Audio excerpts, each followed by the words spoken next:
तो बात करें प्रीवियस क्लास की, तो मैं आपको एक्सप्लेन कर रहा था मॉलिक्यूलर ऑर्बिटल थ्योरी। उसमें अपन ने देखा था कि एमओटी क्या क्या चीजें एक्सप्लेन करती है। जैसे पैरामैग्नेटिज्म ऑफ ऑक्सीजन एक्सप्लेन करती है, एग्जिस्टेंस ऑफ N2 एक्सप्लेन करती है, existence of molecules like Li2, B2 and C2 ये क्या करती है, एक्सप्लेन करती है। तो एमओटी की बात करें तो एमओटी में क्या कहा गया था कि जो एटॉमिक ऑर्बिटल्स होते हैं उनमें ओवरलैपिंग होती है, और ओवरलैपिंग होकर किसका फॉर्मेशन करते हैं, मॉलिक्यूलर ऑर्बिटल्स का। तो जितने एटॉमिक ऑर्बिटल पार्टिसिपेट कर रहे हैं ओवरलैपिंग में, उतने ही मॉलिक्यूलर ऑर्बिटल्स का क्या होता है, फॉर्मेशन होता है। लाइक कि अगर आपके पास, जैसे मान लीजिए कि ये दो एटॉमिक ऑर्बिटल्स हैं, यहाँ पे एक इलेक्ट्रॉन, यहाँ पे एक इलेक्ट्रॉन, ये एटॉमिक ऑर्बिटल्स हैं।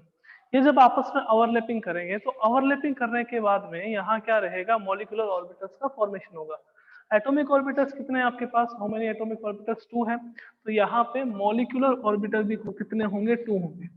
फर्स्ट इज बीएमओ, यानी कि इसको आप कहते हो bonding molecular orbital, and second is आपके पास क्या आ जाता है, एबीएमओ, यानी कि anti bonding molecular orbital. Energy of bonding molecular orbital is always less than energy of anti-bonding molecular orbital। तो इसका रीजन क्या था, मैंने आपको एक्सप्लेन करा था कि यहाँ पे क्या रहता है कि दो एटम के न्यूक्लियस के बीच में इलेक्ट्रॉन डेंसिटी क्या हो जाती है, मैक्सिमम हो जाती है। इलेक्ट्रॉन डेंसिटी मैक्सिमम होगी तो न्यूक्लियस के बीच में जो रिपल्शन फोर्स होगा वो क्या हो जाता है, मिनिमम। अब रिपल्शन फोर्स अगर मिनिमम हो जाता है तो एनर्जी भी क्या हो जाती है, डिक्रीज। और एनर्जी अगर डिक्रीज हो जाती है तो उसकी जो स्टेबिलिटी है वो क्या हो जाती है, इंक्रीज। जो बॉन्डिंग मॉलिक्यूलर ऑर्बिटल्स हैं उनकी स्टेबिलिटी क्या रहती है, ज्यादा रहती है एंटी बॉन्डिंग मॉलिक्यूलर ऑर्बिटल से। कि बॉन्डिंग का कैसे फॉर्मेशन होता है, जो बॉन्डिंग मॉलिक्यूलर ऑर्बिटल है तो उसका फॉर्मेशन जो होता है वो कंस्ट्रक्टिव इंटरफेरेंस से होता है।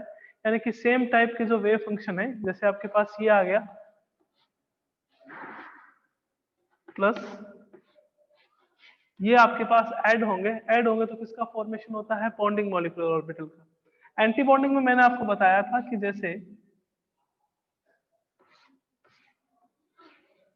अपोजिट जो आपके पास साइन वाले वेव फंक्शन है वो ऐड होते हैं। तो यहाँ पे यूं कह सकते हैं कि जो साई ए बी है वो इक्वल्स टू होता है किसके, साई ए माइनस साई बी के।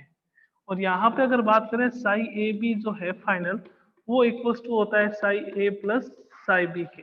तो इनके कारण से बॉन्डिंग मॉलिक्यूलर ऑर्बिटल्स का फॉर्मेशन होता है।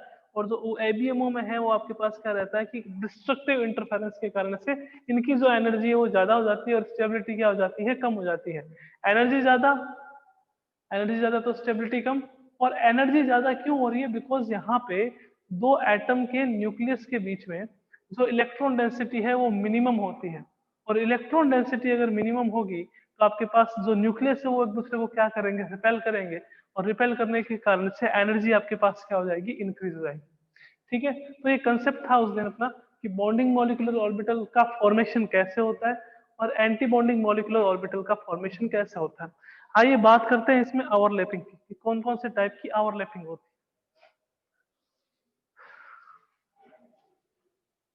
तो कैसे एटॉमिक ऑर्बिटल से मॉलिक्यूलर ऑर्बिटल का फॉर्मेशन होता है।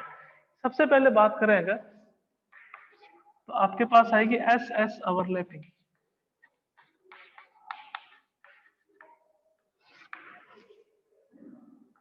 एस एस ओवरलैपिंग की बात करें तो दो एस ऑर्बिटल है एटॉमिक ऑर्बिटल, वो आपस में ओवरलैप करेंगे और दो मॉलिक्यूलर ऑर्बिटल का क्या करेंगे, फॉर्मेशन करेंगे। फर्स्ट आपके पास क्या रहेगा, बीएमओ, और सेकंड आपके पास क्या रहेगा, anti bonding molecular orbital means ABMO. तो देखिएगा इसमें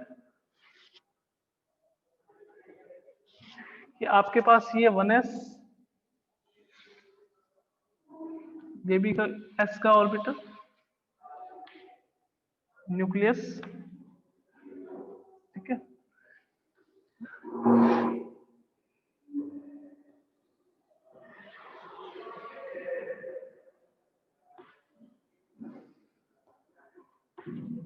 ये आपके पास क्या रहेगा, बीएमओ, इसको रिप्रेजेंट करते हैं सिग्मा से। जो बॉन्डिंग मॉलिक्यूलर ऑर्बिटल है उसको हमेशा किससे रिप्रेजेंट करेंगे, सिग्मा से। सेकंड आपके पास आता है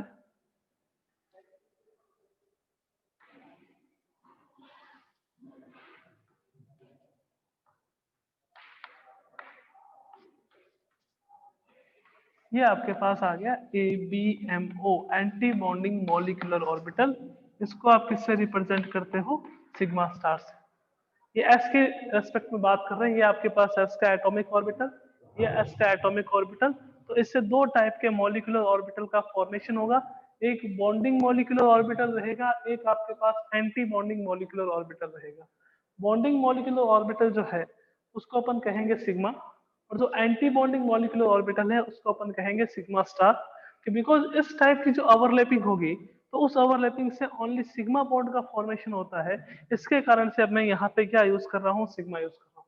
आपने पीछे पढ़ा होगा कि जब एस ऑर्बिटल और एस ऑर्बिटल आपस में ओवरलैप करते हैं तो दोनों एटम्स के बीच में सिंगल बॉन्ड का फॉर्मेशन होता है, यानी कि सिग्मा बॉन्ड का फॉर्मेशन होता है। इस कारण से अपन इसको यहाँ किससे रिप्रेजेंट कर रहे हैं? सिग्मा और सिग्मा स्टार से। स्टार का मीनिंग क्या हो गया? That is it is ABMO, anti bonding molecular orbital, और ये आपके पास क्या रहेगा? Bonding molecular orbital. नेक्स्ट देखते हैं PP ओवरलैपिंग के बारे में।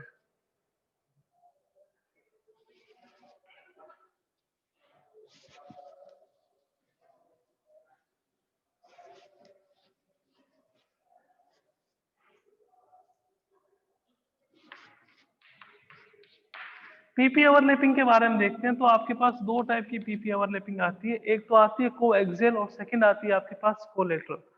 तो कोएक्सियल की मैं अगर बात करूं तो अपने को पता है ओवरलैपिंग जो है वो एक ही एक्सिस के एटॉमिक ऑर्बिटल्स के बीच में अगर ओवरलैपिंग हो तो उसको आप क्या कहते हो? कोएक्सियल ओवरलैपिंग कहते हो। जैसे आपके पास ये आ गया,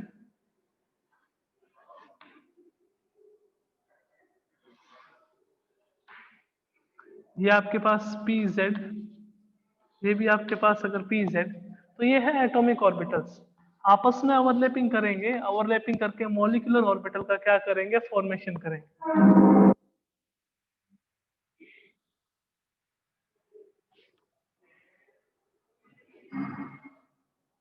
ये दो टाइप के मॉलिक्यूलर ऑर्बिटल बनते हैं। ये फर्स्ट टाइप का है, इसको अपन क्या कहते हैं? Bonding molecular orbital. और सेकंड आपके पास क्या आता है? Anti bonding molecular orbital. ये आपके पास है एंटी बॉन्डिंग मॉलिक्यूलर ऑर्बिटल, जहां पे एक ही क्या रहता है? Nodal plane. ये आपके पास सिग्मा 2pz, ये आपके पास सिग्मा स्टार 2pz। ये आपके पास क्या है? ये भी AO है, AO का मतलब है एटॉमिक ऑर्बिटल। ये भी आपके पास AO है, इसका मीनिंग है एटॉमिक ऑर्बिटल। ये मॉलिक्यूलर ऑर्बिटल है, कौन सा? बॉन्डिंग। इसकी एनर्जी कम होती है, इसके कारण से इसको यहाँ इसके नीचे लिखते हैं कि इसकी एनर्जी कम है और इसकी एनर्जी ज्यादा। मीन्स कि अगर अपन यहाँ से यहाँ जा रहे हैं ऊपर की तरफ तो जो एनर्जी है वो एनर्जी क्या हो रही है? इंक्रीज। यानी कि बॉन्डिंग मॉलिक्यूलर जो ऑर्बिटल है उसकी एनर्जी क्या होती है? कम। और एंटी बॉन्डिंग मॉलिक्यूलर ऑर्बिटल है उसकी एनर्जी आपके पास क्या रहती है? ज्यादा रहती है। ठीक है, तो इसके कारण ही BMO को पहले लिखा जाता है और उसके बाद अपन किसको लिखते हैं? ABMO को लिखते हैं। नेक्स्ट देखिएगा, कोएक्सियल हो गए फर्स्ट, सेकंड आपके पास कोलेटरल की बात करते हैं।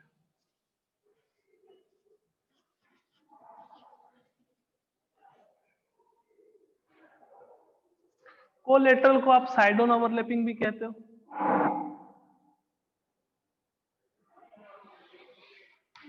ये आपके पास एटॉमिक ऑर्बिटल, ये भी आपके पास क्या है? Atomic orbital. दो पी का एटॉमिक ऑर्बिटल है।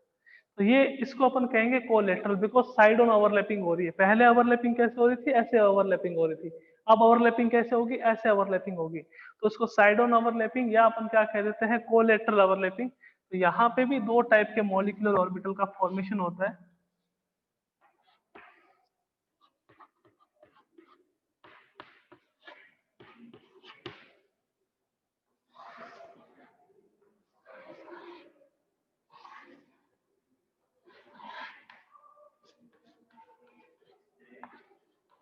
इसको आप क्या कहते हो? BMO, bonding molecular orbital.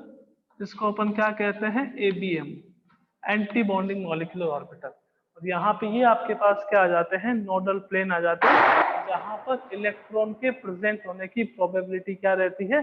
0 रहती है। उसको अपन क्या कहते हैं? नोडल प्लेन कहते हैं। तो जनरली ध्यान रखिएगा कि आपके पास BMO जो है उसकी एनर्जी कम होती है, तो उसको पहले लिखा जाता है एंटी बॉन्डिंग से। एंटी बॉन्डिंग की एनर्जी ज्यादा होती है तो आप एंटी बॉन्डिंग को बाद में लिखोगे।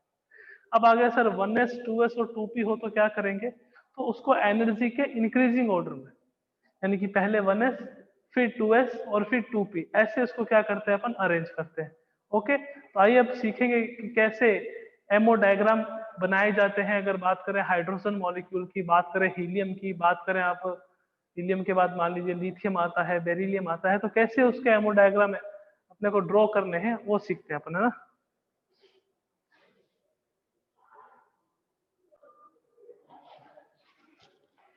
एमओ डायग्राम यानी कि मॉलिक्यूलर ऑर्बिटल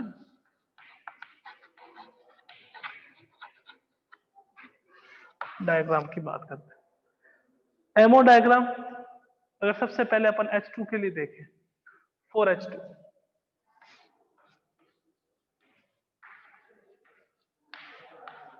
हाइड्रोजन मॉलिक्यूल है ना, एटम से किसका फॉर्मेशन करना है, मॉलिक्यूल का फॉर्मेशन करना है। तो कैसे ड्रॉ करते हैं एमओ डायग्राम को, देखिएगा कि आपके पास एटॉमिक ऑर्बिटल है, दो एटम है हाइड्रोजन की, तो इस साइड में जो है उसको अपन कहेंगे एटॉमिक ऑर्बिटल।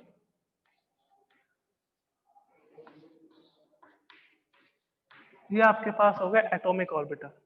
अब मॉलिक्यूलर ऑर्बिटल कितने बन रहे हैं, कितने मॉलिक्यूलर ऑर्बिटल्स का फॉर्मेशन हो रहा है, तो वो देखिएगा कि आपके पास टोटल 2 मॉलिक्यूलर ऑर्बिटल का फॉर्मेशन होगा। कि सर आपको कैसे पता कि 2 मॉलिक्यूलर ऑर्बिटल का फॉर्मेशन होगा, बिकॉज यहाँ पे जो एटॉमिक ऑर्बिटल पार्टिसिपेट कर रहे हैं वो कितने हैं, 2। अगर 2 एटॉमिक ऑर्बिटल है तो 2 ही मॉलिक्यूलर ऑर्बिटल का फॉर्मेशन होगा। 6 एटॉमिक ऑर्बिटल है तो 6 ही मॉलिक्यूलर ऑर्बिटल का क्या होगा, फॉर्मेशन होगा। देखिएगा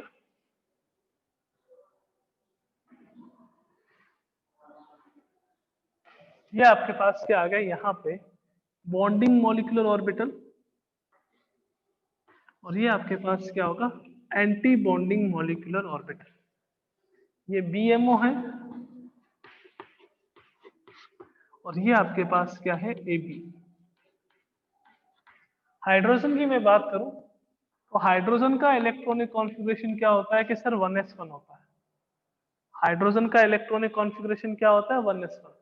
तो मैंने एक इलेक्ट्रॉन यहाँ फिल कर दिया, एक इलेक्ट्रॉन मैंने यहाँ फिल कर दिया, क्योंकि इधर भी आपके पास हाइड्रोजन एटम और इधर भी आपके पास हाइड्रोजन एटम। अब मॉलिक्यूलर ऑर्बिटल 2 है, इलेक्ट्रॉन पहले किस में एंटर करेगा, बीएमओ में या एबीएमओ में।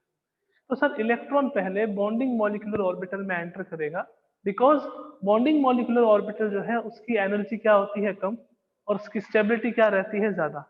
ये अपन सेकंड चैप्टर में बात पढ़ के आए थे कि इलेक्ट्रॉन सबसे पहले वहां एंटर करता है जिसकी एनर्जी आपके पास क्या हो, कम। तो बॉन्डिंग मॉलिक्यूलर ऑर्बिटल और एंटी बॉन्डिंग मॉलिक्यूलर ऑर्बिटल में से एनर्जी कम किसकी रहती है, वो रहती है बॉन्डिंग मॉलिक्यूलर ऑर्बिटल की। तो इलेक्ट्रॉन पहले यहाँ एंटर करेगा। कि सर कितने करेंगे, तो दोनों ही करेंगे। तो अकॉर्डिंग टू ऑफ बो प्रिंसिपल देखें, अकॉर्डिंग टू अपन अगर हुंस की बात करें तो इलेक्ट्रॉन यहाँ सबसे पहले आपके पेयरिंग में रहेंगे, एक इलेक्ट्रॉन यहाँ और एक इलेक्ट्रॉन यहाँ। कि सर ऐसा क्यों, क्योंकि इसकी एनर्जी ज्यादा है, इसकी एनर्जी क्या है, ज्यादा। तो इलेक्ट्रॉन पहले इसी यानी कि बॉन्डिंग मॉलिक्यूलर ऑर्बिटल में ही अपने को क्या करने हैं, फिल करने हैं। इसको किससे लिखेंगे, अपन लिखेंगे सिग्मा 1s से, और ये आपके पास क्या होगा, sigma star 1s, sigma star 1s। तो इसका कॉन्फ़िगरेशन पूछ लेते हैं कभी कभी कि what is the electronic configuration. तो वो तो इलेक्ट्रॉनिक कॉन्फ़िगरेशन अपन अलग सीख के आए थे सेकंड चैप्टर में कि 1s to 2s to 2p6।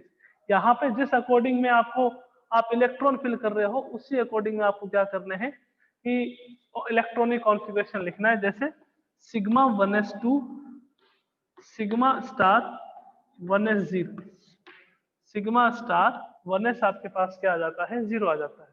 ठीक है, अब बात करें बॉन्ड ऑर्डर की कि सर बॉन्ड ऑर्डर क्या होता है। बॉन्ड ऑर्डर की बात करें तो बॉन्ड ऑर्डर क्या होता है, number of bonds between two atoms, यानी कि यहाँ पे हाइड्रोजन और हाइड्रोजन के बीच में कितने बॉन्ड होंगे, सिंगल बॉन्ड होगा, डबल बॉन्ड होगा या ट्रिपल बॉन्ड होगा, या बॉन्ड का फॉर्मेशन होगा ही नहीं। बॉन्ड का फॉर्मेशन नहीं होगा इसका मीनिंग क्या रहता है कि जो मॉलिक्यूल है वो एग्जिस्ट ही नहीं करता है। और अगर अपन बॉन्ड का फॉर्मेशन हो रहा है तो इसका मीनिंग ये होगा कि या तो उसमें सिंगल बॉन्ड होगा, या उसमें डबल बॉन्ड होगा, या उसमें क्या रहेगा, ट्रिपल बॉन्ड होगा। तो बॉन्ड ऑर्डर कैसे कैलकुलेट करते हैं देखिएगा, तो बॉन्ड ऑर्डर का फॉर्मूला होता है bond order is equals to number of electrons in bonding molecular orbital minus number of electrons in anti bonding molecular orbital upon आपके पास क्या आ जाता है 2। NB माइनस Na अपॉन आपके पास क्या आता है 2। NB stands for number of electrons in bonding molecular orbital और Na stands for number of electrons in anti bonding molecular orbital upon आपके पास क्या आ जाता है 2। तो इस मॉलिक्यूल के लिए H2 मॉलिक्यूल के लिए अगर आप बॉन्ड ऑर्डर देखते हो तो बॉन्ड ऑर्डर क्या आएगा आपके पास कि bond order equals to NB यानी कि बॉन्डिंग मॉलिक्यूलर ऑर्बिटल में नंबर ऑफ इलेक्ट्रॉन्स आपके पास कितने हैं कि सर 2, एंटी बॉन्डिंग में 0 अपॉन आपके पास 2 यानी कि 2 अपॉन 2 कितना आ गया आपके पास बॉन्ड ऑर्डर 1 आ गया। और अगर बॉन्ड ऑर्डर 1 आ रहा है इसका मीनिंग क्या होगा कि हाइड्रोजन और हाइड्रोजन एटम के बीच में सिंगल बॉन्ड जो प्रेजेंट होगा। हाइड्रोजन और हाइड्रोजन एटम के बीच में कौन सा बॉन्ड रहेगा आपके पास सिंगल बॉन्ड रहेगा। ओके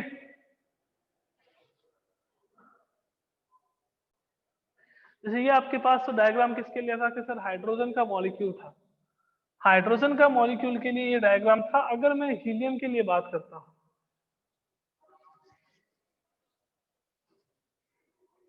कि He2 एग्जिस्ट करता है कि नहीं करता तो देखिएगा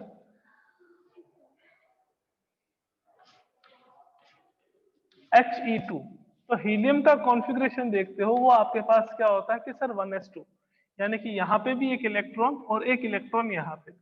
अब यहाँ पे एक ऑर्बिटल है और एक ऑर्बिटल में मैक्सिमम नंबर ऑफ इलेक्ट्रॉन्स कितने होते हैं कि सर 2 होते हैं। यहाँ मैंने 2 इलेक्ट्रॉन फिल कर दी, यहाँ कोई जगह नहीं है तो इलेक्ट्रॉन अब कहाँ जाएंगे हायर एनर्जी लेवल में यानी कि ABMO में जाएंगे। और ये इसका क्या रहेगा आपके पास एमओ डायग्राम। एमओ डायग्राम में देखोगे तो सिग्मा में भी आपके पास कितने हैं 2 सिग्मा 1s2 और सिग्मा स्टार में भी आपके पास कितने हैं 1s2। बॉन्ड ऑर्डर कैलकुलेट करते हैं तो बॉन्ड ऑर्डर का फॉर्मूला मैंने आपको बताया था number of electrons in bonding molecular orbital minus number of electrons in anti bonding molecular orbital upon आपके पास क्या आ जाता है 2। यानी कि आप क्या करोगे 2 माइनस 2 अपॉन 2 इक्वल्स टू आपके पास क्या आ जाएगा 0। यानी कि He2 जो मॉलिक्यूल है वो एग्जिस्ट ही नहीं करता है बिकॉज यहाँ पे बॉन्ड ऑर्डर की वैल्यू क्या आ रही है 0 आ रही है। ओके तो ये He2 के लिए हो गया कि सर 1s के बाद 2s आ जाए तो क्या करेंगे मतलब लिथियम आ गया तो क्या करेंगे तो देखिए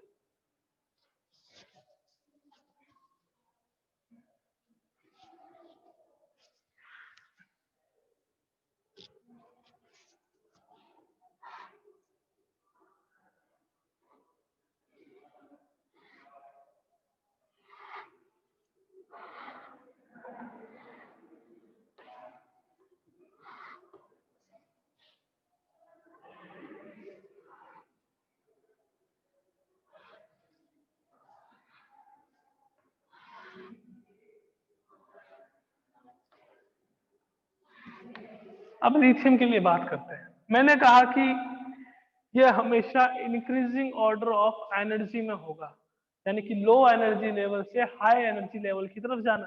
तो सबसे पहले आपके पास क्या आएंगे हमारे पास आएंगे 1s फिर हमारे पास क्या आएंगे 2s ये 1s के हैं। ये आपके पास जो एटॉमिक ऑर्बिटल है वो 2s के।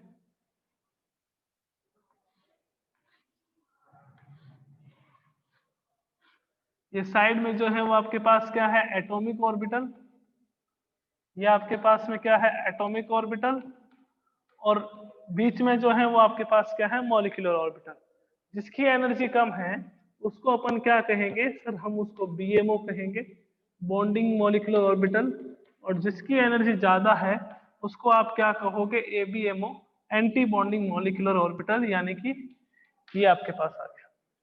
अब जैसे Li2 मॉलिक्यूल आ गया तो Li की बात करें 1s2 1s2 2s1 and 2s1 ये Li का कॉन्फ़िगरेशन हो गया। अब मैंने कहा कि इन इलेक्ट्रॉन्स को कहाँ फिल करना है मॉलिक्यूलर ऑर्बिटल में। तो पहले इलेक्ट्रॉन्स कहाँ जाएंगे वो जाएंगे आपके पास बॉन्डिंग मॉलिक्यूलर ऑर्बिटल में और उसके बाद कहाँ जाएंगे एंटी बॉन्डिंग मॉलिक्यूलर ऑर्बिटल। तो ये यहाँ आ गया आपके पास 2 इलेक्ट्रॉन और 2 इलेक्ट्रॉन आपके पास यहाँ। ठीक है ना तो दो ये इलेक्ट्रॉन 2 ये इलेक्ट्रॉन और ये आपके पास 4 इलेक्ट्रॉन 2 बॉन्डिंग मॉलिक्यूलर ऑर्बिटल में और 2 एंटी बॉन्डिंग मॉलिक्यूलर ऑर्बिटल। यहाँ पे 1 इलेक्ट्रॉन और 1 इलेक्ट्रॉन एटॉमिक ऑर्बिटल में है तो दोनों कहाँ जाएंगे बॉन्डिंग मॉलिक्यूलर। तो ये Li2 का हो गया। क्या हो गया आपके पास एमओ डायग्राम, यानी कि आपके पास मॉलिक्यूलर ऑर्बिटल डायग्राम। कि सर इसका बॉन्ड ऑर्डर कितना रहेगा? तो बॉन्ड ऑर्डर देखोगे तो दो तरीके हैं देखने के। एक तो आप क्या करें, ये बीएमओ के इलेक्ट्रॉन, 2 इलेक्ट्रॉन ये रहे, 2 इलेक्ट्रॉन ये रहे, ये दोनों बीएमओ के हैं, 2 इलेक्ट्रॉन्स यहाँ पे और 2 इलेक्ट्रॉन्स यहाँ पे, तो टोटल आपके पास कितने इलेक्ट्रॉन हो गए? 4। एंटी बॉन्डिंग मॉलिक्यूलर ऑर्बिटल में 2 इलेक्ट्रॉन्स यहाँ पे और यहाँ पे 0, तो 4 माइनस 2/2 यानी कि 2/2 करेंगे, यानी कि आपके पास क्या आएगा? बॉन्ड ऑर्डर 1, यानी कि लिथियम और लिथियम के बीच में कौन सा बॉन्ड रहेगा? सिंगल बॉन्ड रहेगा। Li और Li के बीच में कौन सा बॉन्ड रहेगा आपके पास? सिंगल बॉन्ड रहेगा, बिकॉज बॉन्ड ऑर्डर जो है वो आपके पास कितना आ रहा है? वो 1 आ रहा है। अदरवाइज आप यूं देख लीजिए कि सर इसका तो 0 था ही, हमने देखा था, यहाँ पे देख लेते तो यहाँ पे 2 माइनस 0/2 कर देते हैं, तो भी आपके पास क्या आएगा? 1 आएगा। तो लिथियम के बाद वाले जो एलिमेंट है उनके कैसे अपने एमओ डायग्राम बनाते हैं, तो उसका कल अपन एक छोटा सा मैं आपको परफॉर्मा दे दूंगा कि उसके अकॉर्डिंग ही, यानी कि जिसके में नंबर ऑफ इलेक्ट्रॉन्स 14 से कम हो उसका एमओ डायग्राम कैसे बनता है, और जिसमें नंबर ऑफ इलेक्ट्रॉन 14 से ज्यादा हो उसका एमओ डायग्राम कैसे बनता है।